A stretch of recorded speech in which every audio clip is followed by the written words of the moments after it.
നിങ്ങളുടെ favourite shows ഇനി ഒരിക്കലും മിസ്സാവില്ല. ഇപ്പോൾ C5 കാണും നിങ്ങളുടെ ഫേവറേറ്റ് ഷോസ് തികച്ചും സൗജന്യമായി. അമ്മയ്ക്ക് മക്കൾ എല്ലാരും തുല്യരാ. അവിടെ വലിപ്പ ചെറുപ്പമൊന്നുമില്ല. മക്കളിൽ ഒരാൾ പട്ടിണി കിടക്കുമ്പോ ഒരമ്മയ്ക്കും ആഹാരം ഇറങ്ങില്ല. അപ്പൊ അതാണ് കാര്യം. ഞാൻ ഊഹിച്ചു. പ്രത്യേകിച്ചും ഇളയ മകൻ വിശന്നിരിക്കുമ്പോ അമ്മയ്ക്ക് ആഹാരം ഇറങ്ങില്ല.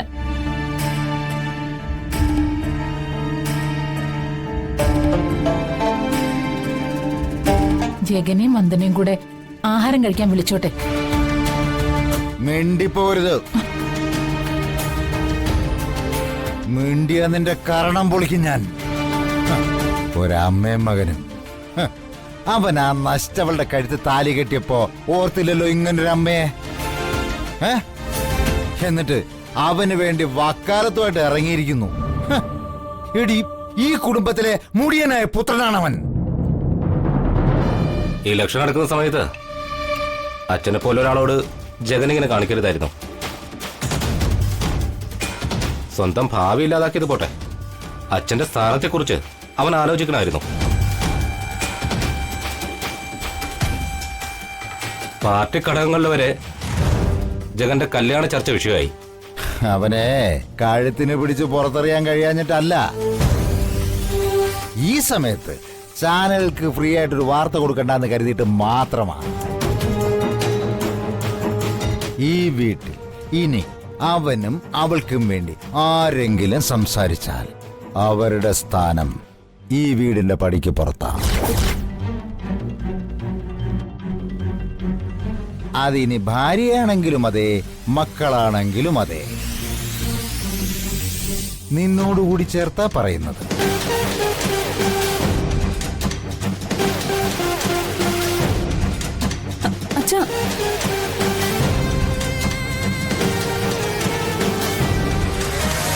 അമ്മയ്ക്ക് ഇതിന്റെയൊക്കെ വല്ല കാര്യം ഉണ്ടായിരുന്നോ? അച്ഛൻ സന്തോഷമായിട്ട് ആഹാരം കഴിക്കായിരുന്നില്ലേ? അതിനിടയിൽ എന്തിനാ ജഗന്റെ കാര്യം വലിച്ചിട്ടത്?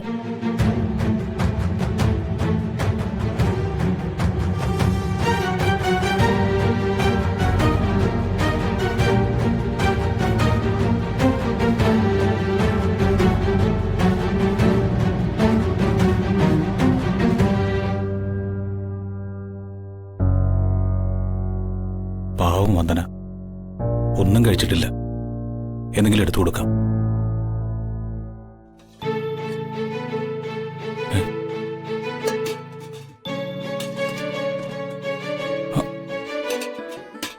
ഈ പാത്രത്തിലൊന്നും ഒന്നുമില്ലല്ലോ.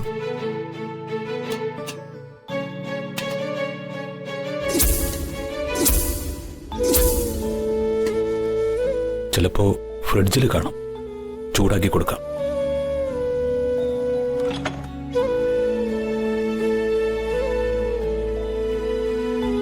ഇതിനകത്തൊന്നും ഒന്നുമില്ലല്ലോ. ആ,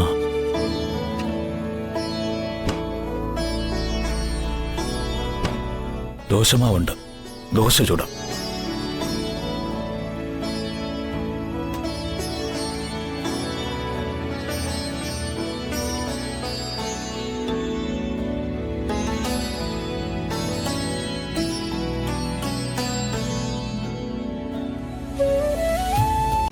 ഡൗൺലോഡ് ചെയ്യൂ C5 ആപ്പ്. കാണൂ എല്ലാ എപ്പിസോഡുകളും സൗജന്യമായി.